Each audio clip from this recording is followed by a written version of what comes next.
Salam sejahtera, selamat pagi tuan-tuan dan puan-puan yang dihormati sekalian. Ini berita hangat, berita panas, berita sensasi, berita yang baru saya terima, berisikan daripada apa? Nenek kebayan yang baru kita terima. Rafizi beri bayangan tidak tanding PRU 16 dan akan tinggalkan PKR. Wow. Saya fikir kalau betul Rafizi tak tanding PRU 16 dan tinggalkan PKR, ini satu tamparan paling hebat kepada Datuk Seri Anwar Ibrahim. Ya, Rafizi di dalam satu laporan diberikan tajuk Rafizi beri bayangan tidak tanding PRU 16 dan tinggalkan PKR. Wow. Habislah. Okey. Tapi sebelum itu saya ingin kongsikan satu produk. Ini sisipan-sisipannya saya bagikan bagi anda.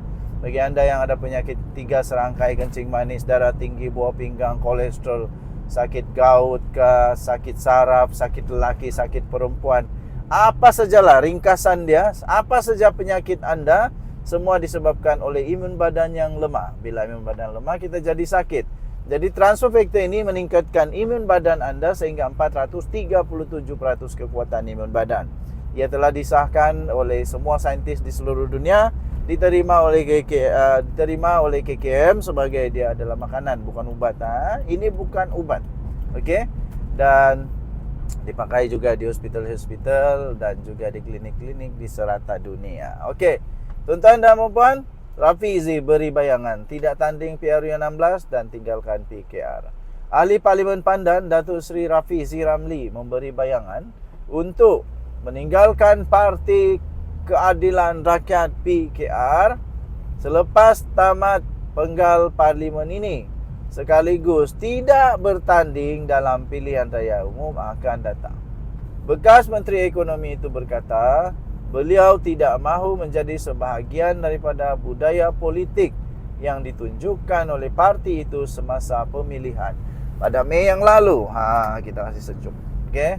Pada Mei yang lalu.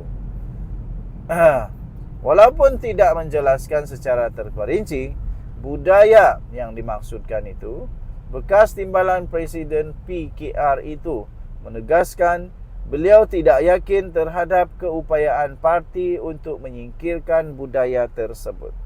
Budaya yang ditunjukkan dalam PKR pada pemilihan lepas bukanlah sesuatu yang saya mahu jadi sebahagian daripadanya, katanya. Jika ada pemilihan baru, saya tidak rasa kita ada kemampuan untuk membersihkan parti daripada budaya itu, katanya dalam satu audio siar yang berhenti menteri pada Jumaat yang lepas. Dalam pada itu katanya ketika ditanya sama ada beliau akan bertanding PRU 16 atau tidak, Rafizi mendedahkan masih belum membuat keputusan berhubung perkara itu malah tidak menolak kemungkinan sekiranya tidak bertanding langsung. Kalau jawatan menteri pun saya sanggup lepaskan, dia kata. Apatah lagi sekadar tidak bertanding dalam pilihan raya. Sebenarnya saya masih belum buat keputusan sama ada bertanding atau tidak PRU akan datang, ujarnya lagi. Menurut Rafizi, beliau akan melangkah ke fasa baru tanpa menoleh ke belakang walaupun pernah memainkan peranan penting dalam PKR. Malah beliau memberi bayangan tidak akan bertanding sebarang jawatan dalam parti pada masa akan datang. Wah. Apa pendapat anda? Tinggalkan komen. Bye-bye. Salam sejahtera Malaysia. Selamat pagi tuan-tuan dan puan-puan yang dihormati sekalian. Denyut nadi suara rakyat bergema di channel ini. Okey, tuan-tuan dan puan-puan yang dihormati sekalian. Pilihan Raya Negeri Sabah. Akhirnya ada sudah pembayang tarik. Okey, tapi sebelum itu, bagi anda yang ada masalah kesihatan, kencing manis, darah tinggi, gout, 3 serangkai, buah pinggang dan sebagainya, anda boleh hubungi saya kerana saya ada satu produk nama dia Transfer Factor daripada For Life Research. Ini semua sisipan saya berikan bagi anda. ia boleh membantu Anda untuk meningkatkan imun badan sehingga 437% kekuatan imun badan. Okey, semua sakit penyakit di dalam badan kita ini disebabkan oleh imun badan. Apabila imun badan yang kuat, kita boleh sembuh daripada penyakit dengan imun badan sendiri. Imun badan yang lemah yang menyebabkan kita sakit. Okey, baik. Sidang Dun Sabah bakal jadi tumpuan di jangka terakhir sebelum bubar. Tuan-tuan dan puan-puan, mungkin anda ada pendapat bilakah sepatutnya, sebaik-baiknya, bilakah sebaik-baiknya Dun Sabah dibubarkan? Mungkin ada anda pendapat. Okey, pada saya, menurut siasatan-siasatan risikan-risikan politik rahsia. Wey, siok betul sebut risikan politik rahsia ni. Tapi tidak ada yang rahsia pun. Orang dah boleh cakap-cakap.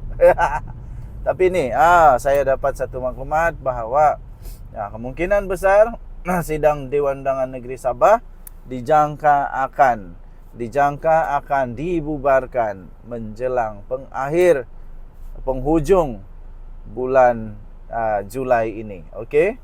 Jadi Isnin depan dijangka menarik perhatian ramai kerana Isnin depan adalah adalah yang terakhir. Okey. Berikutan reaksi hangat rakyat yang menganggap mesyuarat kedua penggal kelima itu menjadi terakhir sebelum pembubaran DUN diumumkan. Speaker Dewan Undangan Negeri Sabah, Datuk Seri Kazim M. Yahya berkata, jika mengikut perlembagaan, ia mesti mempunyai sekurang-kurangnya 3 persidangan pada setiap tahun. Okey. Kemudian, mungkin yang menjadi kegairahan orang tentang persidangan kali ini, banyak yang mengandaikan atau merasakan ia adalah sidang yang terakhir sebelum pembubaran itu. Itu yang dia punya hype sikit lah, dia kata. Kalau dari segi persiapan, tidak ada yang istimewa. Persiapan semua seperti biasa. Soalan-soalan pun seperti biasa. Itu hanya takwim untuk sidang kedua setiap tahun. Dia kata, kalau bubar selepas ini, ia akan jadi sidang yang terakhir untuk penggal ini. Tetapi kalau belum bubar, kita mahu tahu ada lagi sidang ketiga untuk memenuhi kehendak perlembagaan.